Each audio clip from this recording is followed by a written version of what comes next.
Hi, ಎಲ್ಲರಿಗೂ ಸ್ವಾಗತ, ಎಲ್ಲರಿಗೂ ಸುಸ್ವಾಗತ. ಓಕೆ, ಇವತ್ತಿನ ನಮ್ಮ ಲಾಗು ಬಂದುಬಿಟ್ಟು ಇವತ್ತು ಸ್ಪೆಷಲ್ಲಾಗಿ ನಾವು ನುಗ್ಗೆ ಸೊಪ್ಪಿನ ಸಾಂಬಾರು ಮಾಡೋಣ. ಅದು ಹೇಗೆ ಮಾಡೋದಂದ್ರೆ ಅದಕ್ಕೆ ಮುಂಚೆ ನಾವು ಹುರುಳಿಕಾಳು ಮೊಳಕೆ ಕಾಳನ್ನು ಎರಡು ಹಾಕಿ ಸ್ವಲ್ಪ ನೀರು ಹಾಕಿ ಸ್ವಲ್ಪ ಹಸಿಮೆಣಸಿನ್ಕಾಯಿ ಹಾಕಿ ಒಂದು 4 ಸಿಟಿ ಓಡಿಸ್ಬೇಕು. ಸಿಟಿ ಹೊಡೆದ ತಕ್ಷಣ ಈ ಥರ ಆಗುತ್ತೆ. ಓಕೆನಾ? ಓಕೆ, ಯಾರೆಲ್ಲ ನಮ್ಮ ಚಾನಲ್ಗೆ ಅಪಾಫಿ ಫುಡ್ ವ್ಲಾಗ್ಸ್ಗೆ ಲೈಕ್, ಶೇರ್, ಸಬ್ಸ್ಕ್ರೈಬ್ ಮಾಡಿಲ್ಲ ಪ್ಲೀಸ್ ಮಾಡಿ. ಓಕೆ, ಮತ್ತು ಅದಕ್ಕೂ ಮುಂಚೆ ನೀವು ಈ ಥರ ಸಿಟಿ ಓಡಿಸ್ಕೊಂಡಾದ್ಮೇಲೆ ನುಗ್ಗೆ ಸೊಪ್ಪನ್ನು ಸಪ್ರೇಟಾಗಿ ಈರುಳ್ಳಿ ಮತ್ತು ನುಗ್ಗೆ ಸೊಪ್ಪನ್ನು ಸ್ವಲ್ಪ ಕಟ್ ಮಾಡಿ ಅದನ್ನು ಚೆನ್ನಾಗಿ ಎಣ್ಣೆಯಲ್ಲಿ ಸ್ವಲ್ಪ ಉರಿಬೇಕು. ಹುರಿದು ಆದ ನಂತರ ನೀಟಾಗಿ ಅದನ್ನು ಉರಿಬೇಕು. ಹುರಿದಾದ ನಂತರ ನೀವು ಏನು ಆ ಸಿಟಿ ಹೊಡಿಸಿರ್ತೀರೋ ಅದನ್ನು ಇದಕ್ಕೆ ಹಾಕಬೇಕು. ಹಾಕಿದ ತಕ್ಷಣ ಸ್ವಲ್ಪ ಚೆನ್ನಾಗಿ ಫ್ಲೇಮಲ್ಲಿಟ್ಟು ಕುದಿಸ್ಬೇಕು. ಚೆನ್ನಾಗಿ ಕುದಿಸ್ಬೇಕು. ಆವಾಗ ನಿಮಗೆ ಅದು ಒಂದು ಫ್ಲೇವರ್ ಬರುತ್ತೆ. ನೀವು ಹಸಿಮೆಣ್ಸಿನ್ಕಾಯಿ ಹಾಕ್ತಾರೆ, ಒಣ ಮೆಣಸಿನ್ಕಾಯಿನೂ ಪೌಡ್ರ್ ಹಾಕ್ತಾರೆ. ನಾವಿಲ್ಲಿ ಹಸಿಮೆಣ್ಸಿನ್ಕಾಯಿ ಹಾಕಿದ್ದೀವಿ ಸ್ವಲ್ಪ.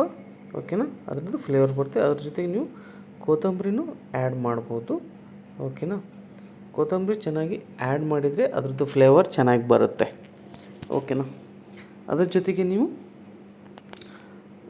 ಸ್ವಲ್ಪ ನೀರು ಹಾಕ್ಕೊಳ್ಳಿ. ನಿಮಗೆ ರುಚಿಗೆ ತಕ್ಕಷ್ಟು ಉಪ್ಪನ್ನು ಹಾಕ್ಕೊಳ್ಳಿ.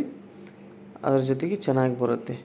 ನೀವು ಸ್ವಲ್ಪ ಉಪ್ಪು ನೀರು ಎಷ್ಟು ಹಾಕಿರ್ತೀರ ಅದನ್ನು ನೋಡಿಬಿಟ್ಟು ನೀವು ಉಪ್ಪನ್ನು ಸಹ ಹಾಕಿ ಮತ್ತು ಚೆನ್ನಾಗಿ ಕುದಿಸಿ. ನೋಡಿ, ಈ ಥರ ಚೆನ್ನಾಗಿ ಕುದಿಸಿದಾಗ ನಿಮಗೆ ಅದರದ್ದು ಫ್ಲೇವರ್ ಚೆನ್ನಾಗಿ ಬರುತ್ತೆ ಮತ್ತು ಟೇಸ್ಟ್ ಕೊಡುತ್ತೆ. ಓಕೆನಾ?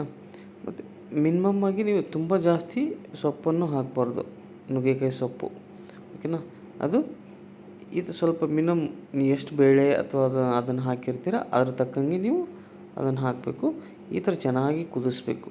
ನಾವು ಸಣ್ಣ ಈರುಳ್ಳಿಯನ್ನು ಯೂಸ್ ಮಾಡಿದ್ವಿ, ಒಬ್ಬೊಬ್ಬರು ದೊಡ್ಡದಾದ ಈರುಳ್ಳಿಯನ್ನು ಯೂಸ್ ಮಾಡ್ತಾರೆ. ನಾವು ಸಣ್ಣ ಈರುಳ್ಳಿ ಟೇಸ್ಟ್ ಕೊಡುತ್ತೆ ಮತ್ತು ತುಂಬ 2 ದಿವಸ ಇಟ್ಕೋಬೋದು. ಓಕೆನಾ? ಈ ಥರ ಚೆನ್ನಾಗಿ ಕುದಿಸಿದಾದ್ಮೇಲೆ ನಾವು ಈ ಥರ ನೀವು ರೆಡ್ ರೈಸಲ್ಲಿ ತಿನ್ಬೋದು, ವೈಟ್ ರೈಸಲ್ಲಿ ತಿನ್ಬೋದು. ಓಕೆ, ರೊಟ್ಟಿಯಲ್ಲಿ ತಿನ್ಬೋದು, ಚೆನ್ನಾಗಿರುತ್ತೆ. ಓಕೆನಾ? Thank you for watching this video. ಓಕೆನಾ? ಯಾರೆಲ್ಲ ನಮ್ಮ ಅಪಾಫಿ ಫುಡ್ ವ್ಲಾಗ್ಸ್ಗೆ ಸಬ್ಸ್ಕ್ರೈಬ್ ಮಾಡಿಲ್ಲ ಪ್ಲೀಸ್ ಸಬ್ಸ್ಕ್ರೈಬ್ ಮಾಡಿ, ಶೇರ್ ಮಾಡಿ, ಲೈಕ್ ಮಾಡಿ ಮತ್ತು ಕಮೆಂಟ್ ಮಾಡಿ. ಧನ್ಯವಾದಗಳು. Thank you.